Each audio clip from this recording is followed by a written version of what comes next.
Assalamualaikum warahmatullahi wabarakatuh. Hai semuanya, perkenalkan nama saya Hana Salsabila Putri dengan nomor induk mahasiswa D1B019114 dari kelas Agribisnis G 2019. Di sini saya akan mempresentasikan materi dengan mata kuliah Ekonomi Pertanian dengan dosen Ibu Dr. Insinyur Ira Wahyuni MP.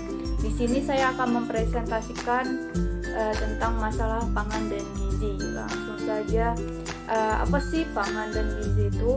Menurut UU nomor 7 tahun 1996 tentang pangan adalah segala sesuatu yang berasal dari sumber hayati dan air, baik yang mau diolah maupun tidak diolah, yang diperuntukkan sebagai bahan makanan atau minuman bagi konsumsi manusia, termasuk bahan tambahan pangan, bahan baku pangan, dan bahan lain yang digunakan dalam proses penyiapan, pengolahan, dan atau pembuatan makanan atau minuman. Nah, sektor pertanian itu merupakan penyedia bahan pangan. Lalu lanjut, gizi. Gizi adalah zat atau senyawa yang terdapat dalam pangan yang terdiri atas karbohidrat, protein, lemak, vitamin, mineral, serat, air, dan komponen lain yang bermanfaat bagi pertumbuhan dan kesehatan manusia. Lalu apa sih fungsi zat gizi dalam tubuh itu? Nah, di sini ada 3. Yang pertama memberi energi, yang kedua pertumbuhan dan pemelihara jaringan tubuh, yang ketiga mengatur metabolisme tubuh. Lanjut slide kedua, hubungan pangan dan gizi. Kinerja produksi pangan akan mempengaruhi pangan yang tersedia di masyarakat. Jika pangan diproduksi dalam jumlah dan ragam yang cukup, kemudian lahan pangan tadi tersedia di tingkat masyarakat, dan kalau keluarga memiliki cukup uang untuk membeli keperluan pangan yang tidak ditanam tepatnya, maka masyarakat tidak akan banyak terjadi kurang gizi. Lalu, bila pangan cukup tersedia, maka orang akan cenderung mengkonsumsi makanan yang sehat. Pangan yang dimaksud meliputi pangan nabati berasal dari tanaman dan pangan hewani berasal dari hewan.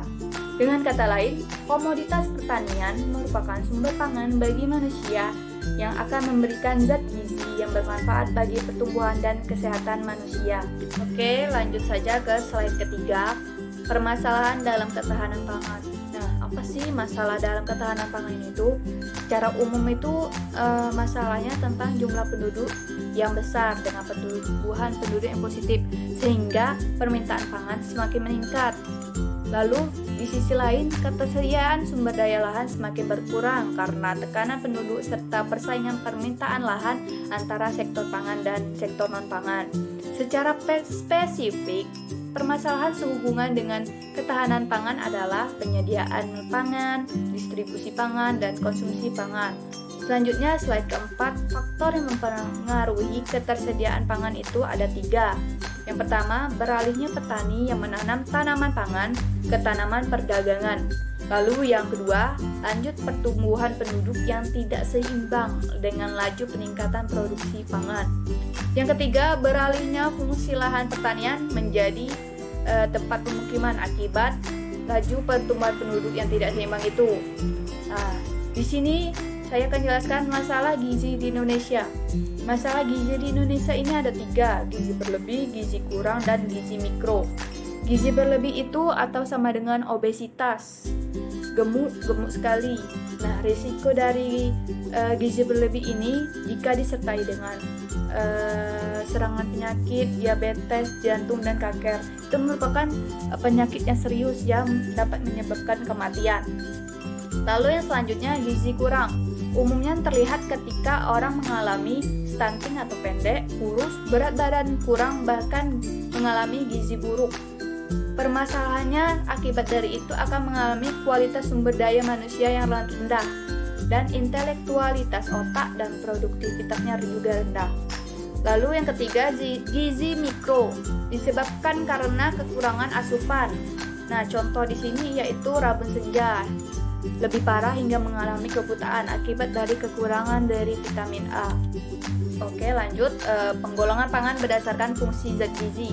Terbagi 3, yang pertama zat gizi penghasil energi, yaitu karbohidrat, lemak, dan protein. Contohnya bahan makanan pokok, seperti jagung, beras, dan gandum. Lalu yang kedua, zat gizi pembangun sel, yaitu terutama protein, bahan pangan lauk pauk seperti ikan, ayam, telur, dan lain-lain. Lalu zat gizi pengatur, yaitu terutama vitamin dan mineral yang terdapat pada sayur dan buah. Baiklah, slide selanjutnya, pangan dan gizi sebagai investasi pembangunan nasional.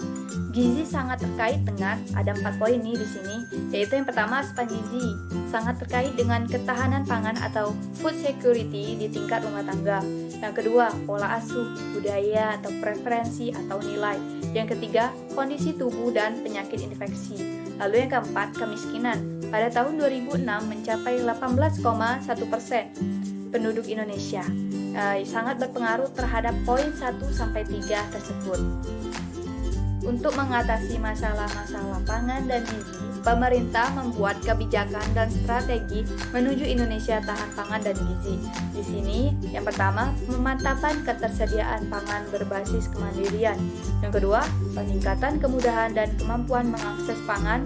Yang ketiga, peningkatan kuantitas dan kualitas konsumsi pangan menuju gizi seimbang. Yang keempat, peningkatan status gizi masyarakat. Yang kelima, peningkatan mutu dan keamanan pangan. Sekian, terima kasih presentasi saya mengenai masalah pangan dan gizi. Jika ada yang ingin bertanya atau mengkritik atau memberi saran, silakan komen di kolom komentar. Sekian dari presentasi saya kali ini. Saya akhiri, wabillahi taufik wal hidayah. Wassalamualaikum warahmatullahi wabarakatuh.